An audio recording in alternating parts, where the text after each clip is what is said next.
Et si votre intelligence était la vraie cause de votre souffrance? Vous avez toujours compris plus vite, ressenti plus fort, anticipé plus loin, et aujourd'hui vous êtes fatigué, vide, parce que tout ce que vous voyez vous coupe de la vie. Ce monde vous paraît absurde, les relations vous semblent creuses, la réussite ne vous comble pas. Ce n'est pas une crise passagère, c'est un mal-être profond, précis, invisible. Et il touche surtout ceux qui pensent trop. Cette vidéo va vous montrer pourquoi et surtout comment vous en libérer.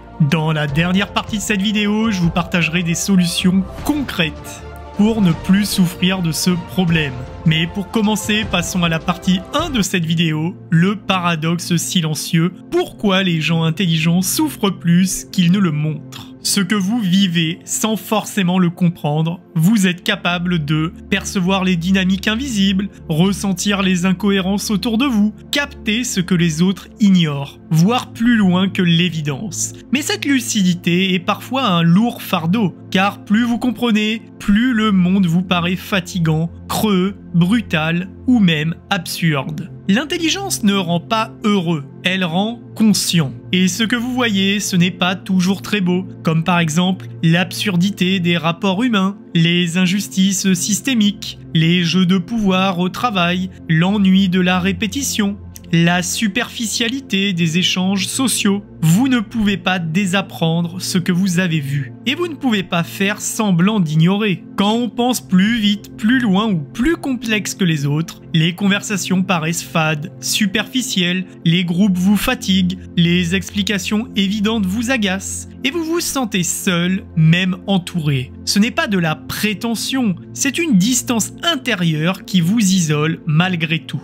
Souvent, chez les profils très intelligents, on trouve aussi une hypersensibilité émotionnelle, une intuition fine, une empathie profonde, une capacité à percevoir les non-dits, les tensions et même les ambiances. Et cela vous épuise parce que vous ressentez trop souvent, trop fort, même quand vous faites semblant que tout va bien. Vous vous êtes peut-être déjà dit « tout m'ennuie, je vois la suite avant même qu'on commence ». À quoi bon? Ce n'est pas de la paresse, c'est l'usure de l'anticipation. Vous voyez venir les conversations, les projets, les réactions, et à force de tout anticiper, vous ne vivez plus rien pleinement. Ceux qui vous voient ne comprennent pas. Ils pensent que vous avez tout pour être heureux, vous êtes solide, vous êtes même chanceux parce que vous réfléchissez bien. Mais ils ne voient pas l'autre côté de l'iceberg. Vous doutez de tout le temps. Vous êtes fatigué de penser, vous êtes même inquiet, même quand vous réussissez. Vous vous sentez souvent à côté de la vie, en décalage. Vous n'êtes pas fou,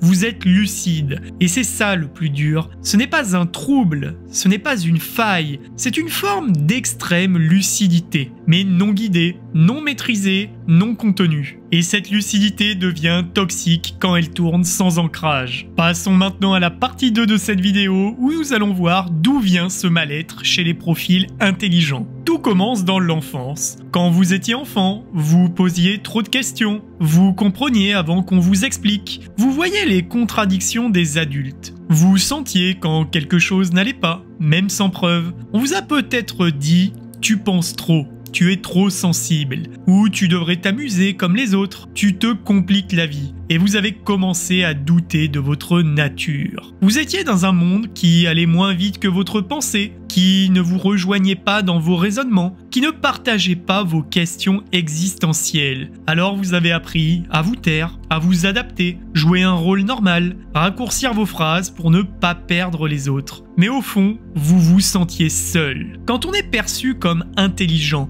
on reçoit un fardeau invisible. On attend de vous que vous réussissiez. Vous ne pouvez pas vous permettre l'erreur. Vous êtes félicité pour vos résultats, pas pour qui vous êtes. Et on vous dit parfois que vous pouvez tout faire sans jamais vous demander ce que vous voulez vraiment. À force, vous incarnez un rôle. Et ce rôle vous étouffe. Vous n'avez plus le droit d'être confus, de demander de l'aide, de montrer vos vulnérabilités, d'être simplement humain. Mais tout cela reste là, en vous, et ça vous ronge. Votre cerveau capte beaucoup de choses. Trop de nuances dans une phrase, trop de lectures possibles dans une attitude, trop de conséquences dans une décision. Et comme vous êtes souvent sensible émotionnellement aussi, vous absorbez la peine, la gêne, la tension, la tristesse des autres. Résultat, vous portez beaucoup trop sans que personne ne le voit. La solitude intérieure, personne ne peut vraiment la comprendre. Ce sentiment ne vous quitte peut-être pas, même entouré, même aimé. Vous avez l'impression que personne ne peut réellement comprendre la complexité de ce que vous ressentez. Et souvent c'est vrai, mais cela ne veut pas dire que vous êtes condamné à l'isolement, seulement que vous avez besoin de vous rencontrer vous-même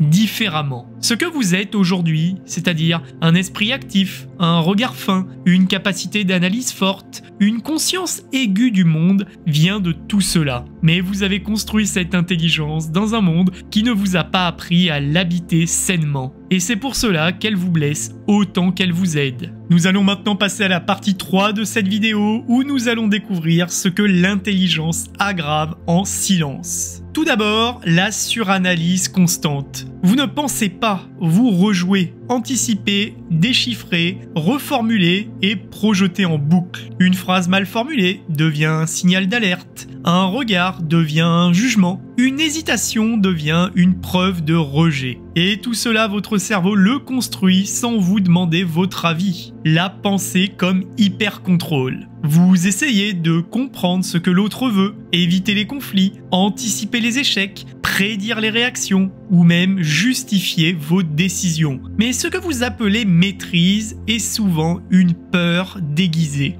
Et ce besoin de tout anticiper vous empêche de vivre le moment présent, le vide existentiel, quand tout semble dénué de sens. Plus vous comprenez le monde, plus vous voyez son absurdité. Les systèmes injustes, les logiques absurdes, les jeux d'ego ou les habitudes creuses. Et plus vous voyez, plus vous ressentez ce vide. Car tout ce que vous aviez appris à admirer, le succès, l'intelligence, les règles, vous semblent fragiles, artificielles et parfois même ridicules.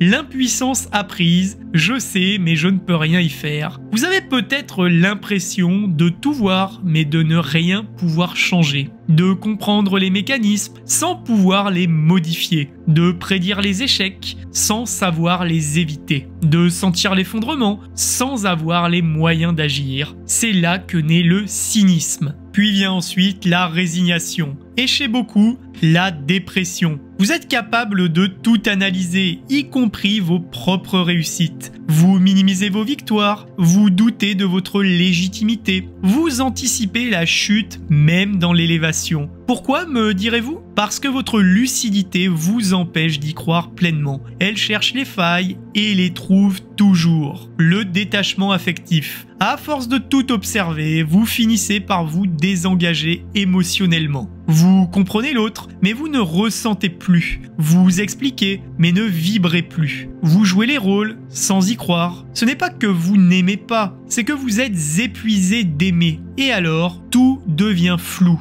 La sensation de vivre à côté de soi. Vous êtes là, mais vous ne vous sentez pas vraiment présent. Vous parlez, mais c'est comme si vous étiez spectateur de vous-même. Ce détachement est une stratégie de survie mentale, mais il vous coûte votre vitalité. Passons immédiatement à la partie 4 de cette vidéo, ce que diraient les stoïciens, comment supporter et dépasser sa lucidité. La philosophie stoïcienne ne vous dirait pas « pense moins », sois moins conscient, simplifie-toi la vie. Au contraire, elle vous dirait « puisque tu vois plus loin, rends ton regard utile et protège ton axe ». Vous devez distinguer ce qui dépend de vous. Épithète l'a formulé ainsi. Il y a ce qui dépend de toi et ce qui ne dépend pas de toi. Votre intelligence vous pousse à vouloir tout comprendre, tout prévenir, tout réparer. Mais le stoïcien, lui, vous dirait « tu n'as pas à tout porter, tu as à être maître de toi-même ».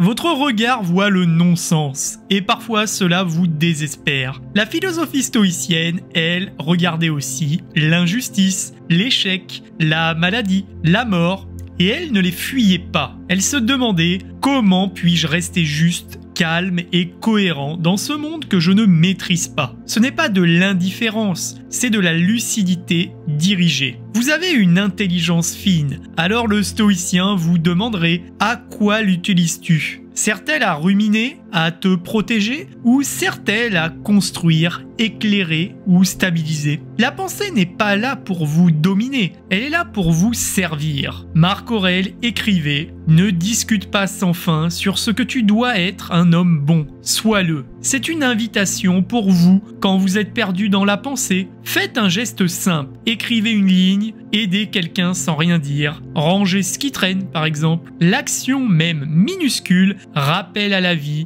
et vous sort de la spirale mentale infernale. Les stoïciens avaient leurs habitudes, l'écriture quotidienne, la relecture de soi, la méditation du soir, la visualisation des épreuves à venir. Ce n'était pas pour se rassurer, c'était pour ne pas se perdre. Faites-en autant, une page par jour de clarification, une phrase de recentrage le matin, et un silence volontaire chaque soir. Le but n'est pas d'avoir toujours raison, le but est d'être en paix avec votre conscience. Et cela passe par 4 piliers tirés de la philosophie stoïcienne. Le pilier numéro 1, la sagesse. Observer sans juger. Le pilier numéro 2, le courage. Rester droit dans la tempête. Pilier numéro 3, justice. Respecter ce qui est juste, même seul. Et le pilier numéro 4, la tempérance. Ne pas se perdre dans les excès. Votre intelligence peut vous y aider si vous la mettez au service de votre verticalité intérieure. Passons à la 5e et dernière partie de cette vidéo où nous allons voir comment vivre avec votre intelligence sans qu'elle ne vous consume. Vous ne fonctionnez pas comme tout le monde et ce n'est pas un problème, c'est votre réalité. Acceptez que votre esprit est plus rapide, vos ressentis sont plus complexes, vos seuils de tolérance au bruit, au faux, au superficiel sont plus bas.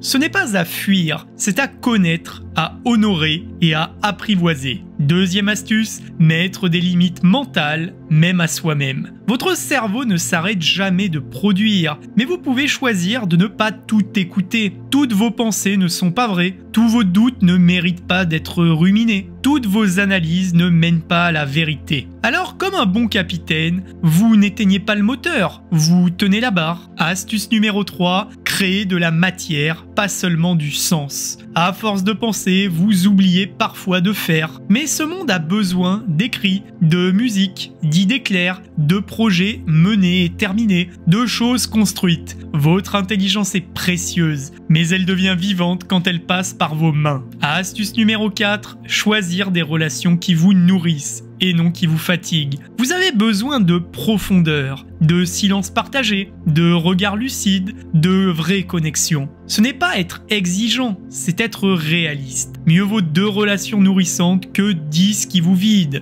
Astuce numéro 5, pratiquer l'ancrage quotidien. Voici 5 ancrages simples à pratiquer. Marche seul sans téléphone, au moins 10 minutes. Écriture du matin, 5 lignes pour vider l'esprit. Un repas sans écran, en pleine attention. Une respiration consciente dès que l'esprit part trop loin. Et le dernier, une chose par jour faite avec lenteur. Ces gestes simples vous ramènent dans le corps et le corps, c'est ce qui vous protège du vertige mental. Astuce numéro 6, redonnez un rôle à votre intelligence. Ne cherchez pas à moins penser, cherchez à penser pour mieux agir. Votre intelligence peut résoudre des problèmes, éclairer des zones d'ombre, guider les autres avec calme, ouvrir des perspectives. Elle n'est pas votre ennemi. Elle est votre outil, mais elle n'a jamais été faite pour gouverner votre cœur. Astuce numéro 7, faites la paix avec l'idée d'être différent. Vous n'êtes pas trop intense, trop lucide ou trop silencieux ou trop complexe. Vous êtes vous, et ceux qui vous comprendront vraiment n'auront pas besoin que vous simplifiez votre profondeur. Vous ne changerez peut-être pas votre structure mentale, mais vous pouvez changer la manière dont vous l'habitez. Et cela suffit à transformer la douleur en puissance, le désespoir en calme,